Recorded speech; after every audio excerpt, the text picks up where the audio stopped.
सुप्रभात बच्चों, आशा करती हूँ आप सब स्वस्थ और मस्त होंगे।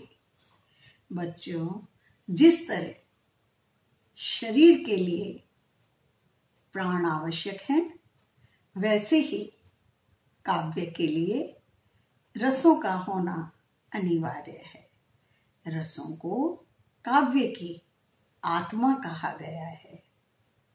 बिना रस के काव्य नीरस है, सारहीन है। रस काव्य में आनंद अनुभूति का समावेश करते हैं। कहने का तात्पर्य है बच्चों, जब हम कोई रचना पढ़ते हैं, सुनते हैं, उस समय हम उसके भावों में डूबकर आनंद विभोर हो जाते हैं और जो अनुभूति करते हैं आनंद की, वही रस है। तो आइए बच्चों, आज हम व्याकरण के अंतर्गत रस पाठ का अध्ययन करते हैं।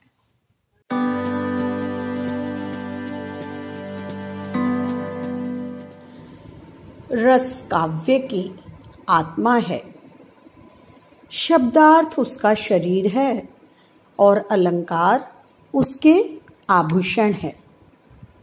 काव्य को पढ़ते या सुनते समय हमें जिस आनंद की अनुभूति होती है, उसे ही रस कहा जाता है। कहने का तात्पर्य यह है कि जब हम काव्य में पढ़ते या सुनते समय भाव विभोर होकर उसमें डूब जाते हैं और आनंद की अनुभूति करने लगते हैं, उसे ही हम रस कहते हैं। रस का महत्व। रस को काव्य की आत्मा या प्राण तत्व माना गया है। रसहीन काव्य निर्जीव है, अतः रस के बिना काव्य का अस्तित्व ही नहीं है। जैसे प्राण के अभाव में शरीर बेकार है, उसी प्रकार रस के अभाव में कोई रचना काव्यत्व से रहित हो जाती है। इसलिए रस को काव्य में सबसे ज्यादा महत्वपूर्ण तत्व माना जा सकता है। रस और उनके स्थायी भाव। साहित्य में 9 रस माने गए हैं और उनके स्थायी भाव भी 9 माने गए हैं। पहला है श्रृंगार रस, जिसका स्थायी भाव है रति। वीर रस, जिसका स्थायी भाव है उत्साह। रौद्र रस, इसका स्थायी भाव है क्रोध। विभत्स रस, इसका स्थायी भाव है जुगुप्सा या घृणा। 5वां है अद्भुत रस, इसका स्थायी भाव है विस्मय। 6ठा है शांत रस, इसका स्थायी भाव है निर्वेद। 7वां है हास्य रस, इसका स्थायी भाव हास है। 8वां है भयानक रस, इसका स्थायी भाव भय है। 9वां है करुण रस, इसका स्थायी भाव शोक है। इनके अलावा 2 रसों की चर्चा और होती है। पहला है वात्सल्य रस और दूसरा है भक्ति रस। वात्सल्य रस और भक्ति रस दोनों का स्थायी भाव रति है। वात्सल्य रस का प्रयोग संतान विषयक वर्णन में किया जाता है और भक्ति रस का स्थायी भाव है भगवत विषयक रति। इसका प्रयोग भक्ति भाव में किया जाता है। दोनों का ही भाव रति है, अतः ये दोनों रस श्रृंगार रस के अंतर्गत आ जाते हैं। स्थायी भावों की संख्या 9 ही मानी गई है, अतः मूलतः रस भी 9 ही माने गए हैं।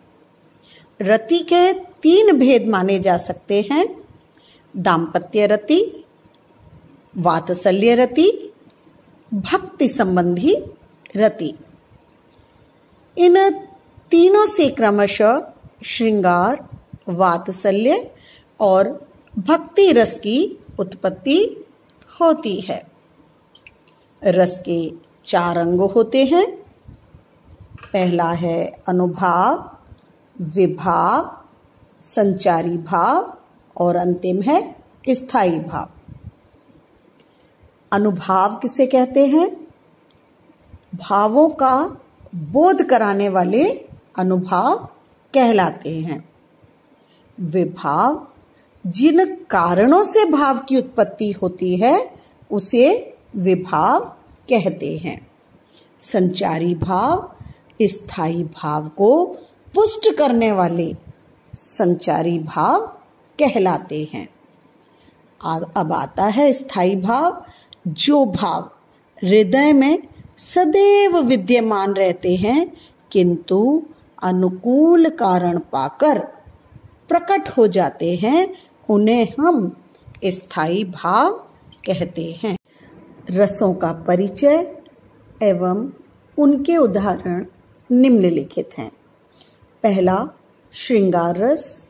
स्त्री पुरुष के पारस्परिक प्रेम, मिलन या विरह के वर्णन से मन में उत्पन्न होने वाले आनंद को श्रृंगार रस कहते हैं। उदाहरण, बतरस लालच लाल की मुरली धरी लुकाए, सोह करे भोहन हंसे देन कहे नटी जाए। यहाँ श्रृंगार रस में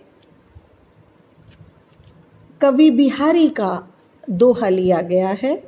इस दोहे में गोपियां कृष्ण से बातचीत करने के लालच में उनकी बांसुरी छिपा देती हैं और जब कृष्ण जी उनसे बांसुरी मांगते हैं तब भौं चढ़ाकर साफ मना कर देती हैं, शपथ लेते हुए कि हमारे पास तो बांसुरी है ही नहीं। श्रृंगार रस के 2 भेद होते हैं, संयोग रस और वियोग रस। संयोग रस जब नायक नायिका के परस्पर मिलन, स्पर्श, आलिंगन, वार्तालाप आदि का वर्णन होता है तब संयोग रस होता है। कहने का तात्पर्य है संयोग रस में मिलन, स्पर्श, आलिंगन, वार्तालाप की बात की जाती है।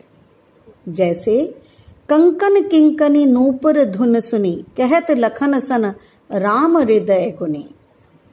दूसरा उदाहरण देखिए वियोग रस में, जहां पर नायक नायिका का परस्पर प्रबल प्रेम हो लेकिन मिलन ना हो, अर्थात नायक नायिका के वियोग का वर्णन हो, वहां वियोग रस होता है।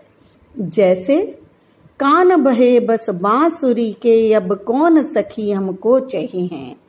इसमें जब श्री कृष्ण चले जाते हैं तब राधा जी उनके विरह में उल्हाना देते हुए अपनी सखियों से कहती हैं कि सखी, कान्हा तो बांसुरी के होके रह गए हैं, अब भला वो हमें क्यों याद रखेंगे। दूसरा रस है वीर रस। शत्रु के उत्कर्ष को मिटाने, दीनों की दुर्दशा देख उनका उद्धार करने, धर्म का उद्धार करने आदि में जो उत्साह कर्म क्षेत्र में प्रवृत्त होता है वह वीर रस कहलाता है। जैसे वीर तुम बढ़े चलो, धीर तुम बढ़े चलो, सामने पहाड़ हो, सिंह की दहाड़ हो, तुम कभी रुको नहीं, तुम कभी झुको नहीं, वीर तुम बढ़े चलो, धीर तुम बढ़े चलो। इन पंक्तियों में वीर को, योद्धा को आगे बढ़ने, किसी के सामने ना झुकने की बात कही गई है, अतः यहाँ वीर रस है। तीसरा है रौद्र रस। क्रोध नामक स्थायी भाव जब अनुचित कार्यों, शत्रु अथवा विरोधी की अनुचित चेष्टाओं के कारण उत्पन्न होता है, तब वहां रौद्र रस होता है। कहने का तात्पर्य है कि जब हमारी इच्छाओं के विपरीत अनुचित कार्य होता है या विरोधी की अनुचित चेष्टाएं सामने आती हैं, तब क्रोध के भाव उत्पन्न होते हैं, वहां रौद्र रस होता है। उदाहरण देखिए, उस काल मारे क्रोध के तनु कांपने उनका लगा, मानो हवा के वेग से सोता हुआ सागर जगा। ये क्रोधमय भाव से परिपूर्ण पंक्तियां हैं, अतः यहां रौद्र रस है। चौथा रस है विभत्स रस। जहां घिनौने पदार्थ को देखकर ग्लानि उत्पन्न हो, वहां विभत्स रस होता है। इसका स्थायी भाव जुगुप्सा या घृणा होता है। उदाहरण देखिए, युद्ध के पश्चात चारों ओर शव बिखरे हों, गिद्ध और कोई शव को नोच रहे हों, सिर पर बैठो काग आंख को खात निकारत, खिचत जिबहि शयार अति आनंद उद्धारत। इन पंक्तियों में युद्ध का वर्णन है। युद्ध क्षेत्र में शव जमीन पर गिरे पड़े हैं,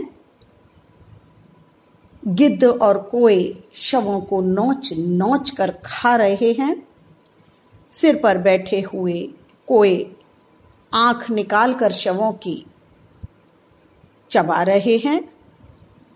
दृश्य को देखकर, इन पंक्तियों को पढ़कर और सुनकर मन में एक घृणित ग्लानि भरा भाव उत्पन्न होता है, अतः यहाँ विभत्स रस है। पांचवा रस है अद्भुत रस। जहां पर चकित कर देने के दृश्य या प्रसंग के चित्रण से रस उत्पन्न होता है, वहां अद्भुत रस होता है। जैसे देख यशोदा शिशु के मुख में सकल विश्व की माया, क्षण भर को वह बनी अचेतन, हित न सकी कोमल काया। अद्भुत रस में आश्चर्य का वर्णन होता है।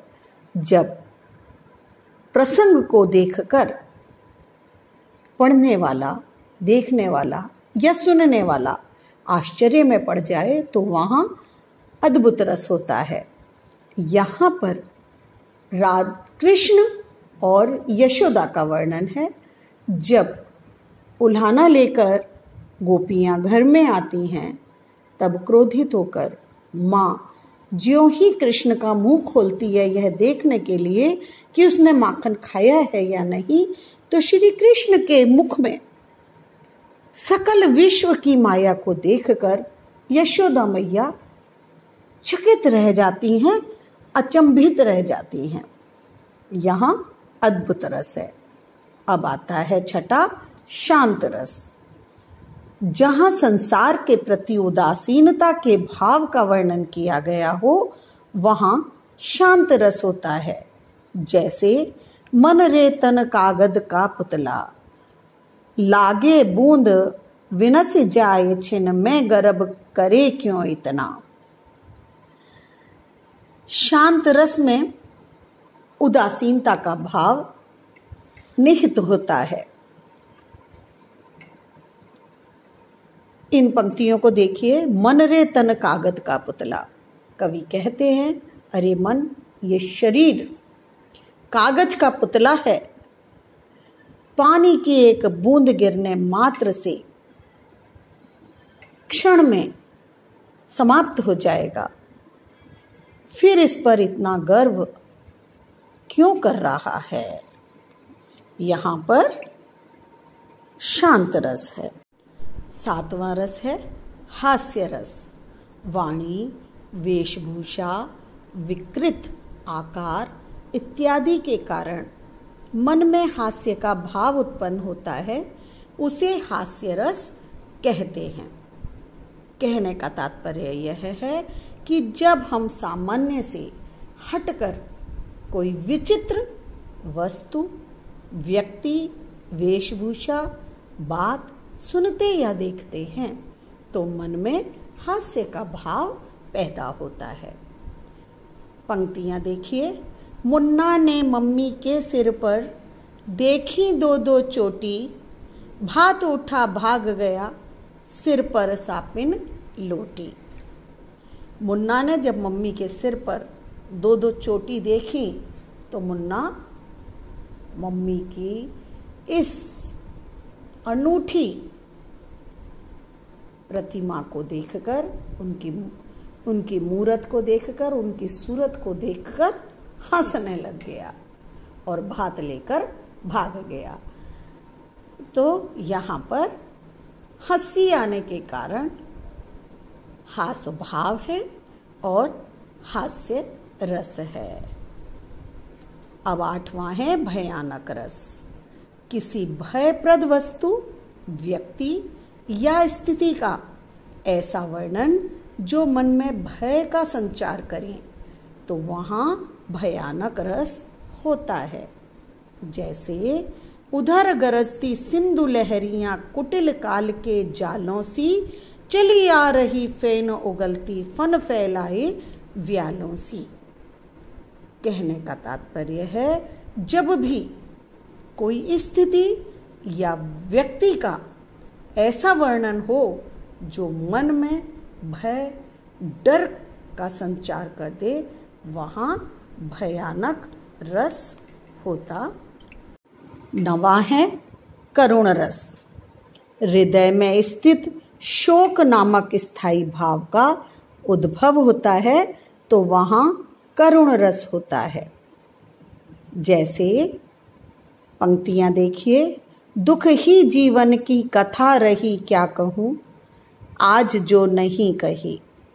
यहाँ शोक का भाव है कि दुख ही जीवन की कथा रही क्या कहूँ, कि जीवन में दुख एक कहानी बनकर रह गया है।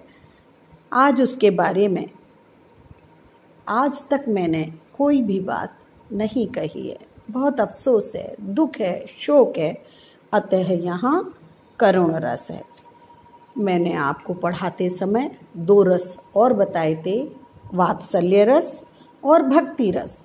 इन दोनों का ही भाव रति है और ये दोनों ही रस श्रृंगार रस के अंतर्गत आते हैं।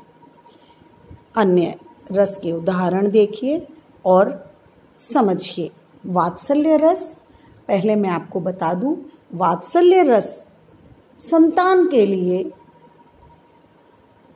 वर्णित होता है और भक्ति रस ईश्वर के भक्ति भाव में डूबकर वर्णित किया जाता है।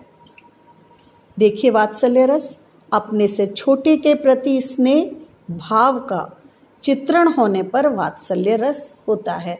हम किसे दुलारते हैं? छोटे बच्चों को। वो हमारा भाई बहन भी हो सकता है, माँ का छोटा सा बालक बालिका भी हो सकती है। माँ अपने बालक को उठा रही है, सवेरे सवेरे दुलार रही है और कह रही है, उठो लाल अब आंखें खोलो, पानी लाई हूँ मुँह धो लो। यहाँ कौन सा रस है? वात्सल्य रस। भक्ति रस देखिए, जहाँ ईश्वर के प्रति प्रेम भाव का वर्णन किया गया हो वहाँ भक्ति रस होता है।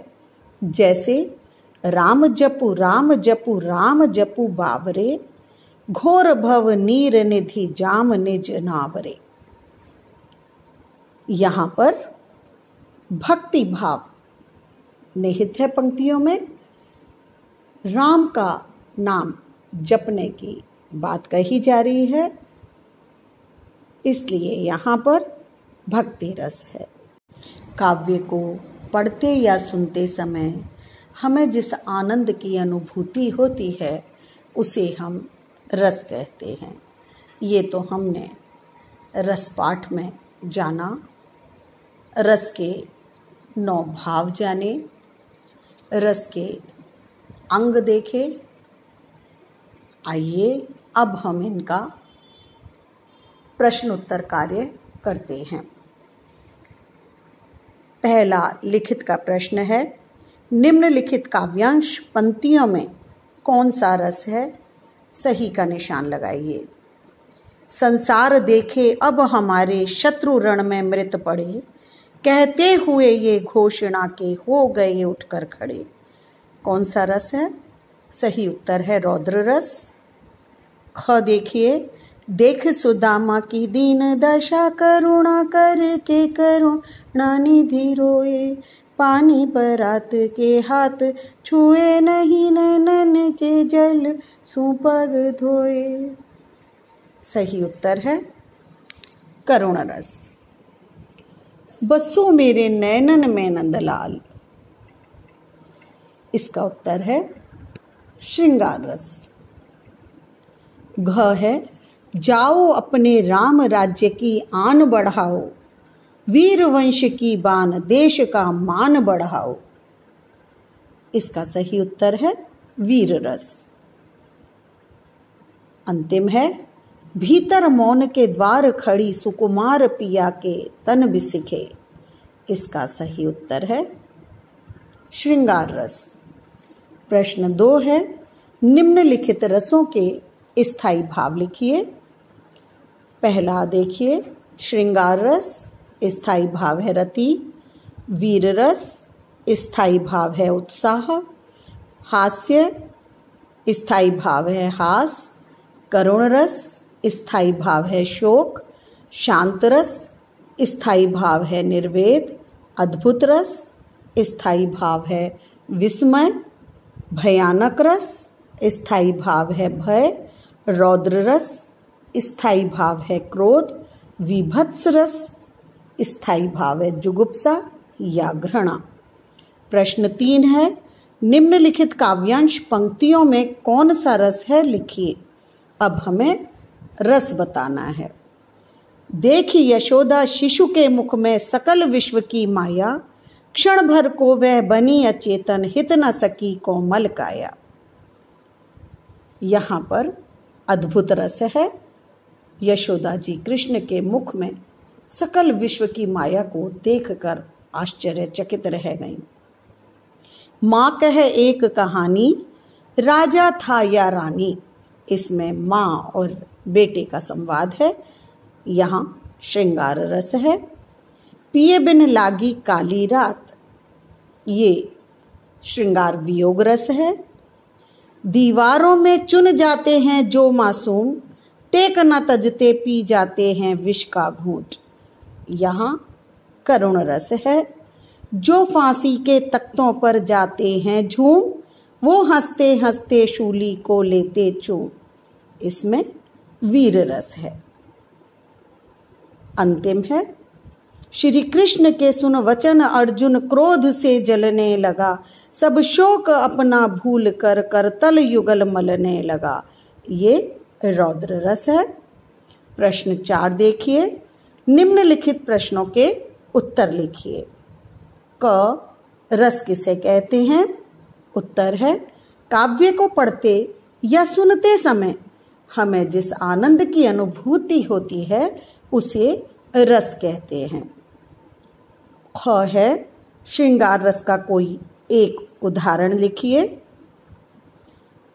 बतरस लालच लाल की मुरली धरी लुकाए, सोह करें भोहन हंसे, देन कहे नटी जाए।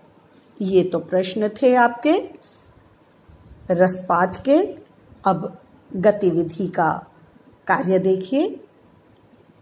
आपको हर रस से संबंधित 2-2 पंक्तियां लिखनी हैं और उन 2 पंक्तियों को लिखकर आपको रस का स्थायी भाव बताना है। उम्मीद करती हूँ आपने पाठ ध्यान से समझा और पढ़ा होगा। प्रश्नों के उत्तर यदि आपको नहीं आए तो मुझसे पूछ लीजिएगा। धन्यवाद। तो बच्चों, हमने रस पाठ को पढ़ा और भरपूर रसास्वादन किया। हमने रस के 9 भाव पढ़े, 4 अंग पढ़े और 9 रसों का अध्ययन किया।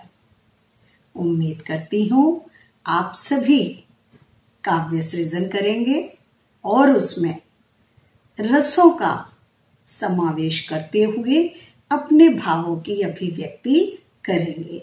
जैसे वीर रस प्रधान रचना करेंगे, आप श्रृंगार रस प्रधान रचनाएं लिखेंगे, आप हास्य की रचनाएं लिख सकते हैं। आप जो भी चाहें उस भाव को लेकर रस की प्रधानता रखते हुए रचना सृजन अवश्य करेंगे और पढ़कर रचनाओं को, अपनी और दूसरों की रचनाओं को पढ़कर बच्चों आप रसास्वादन भी लेंगे, खूब आनंद अनुभूति करेंगे। ठीक है बच्चों, अगली कक्षा में मिलते हैं। धन्यवाद।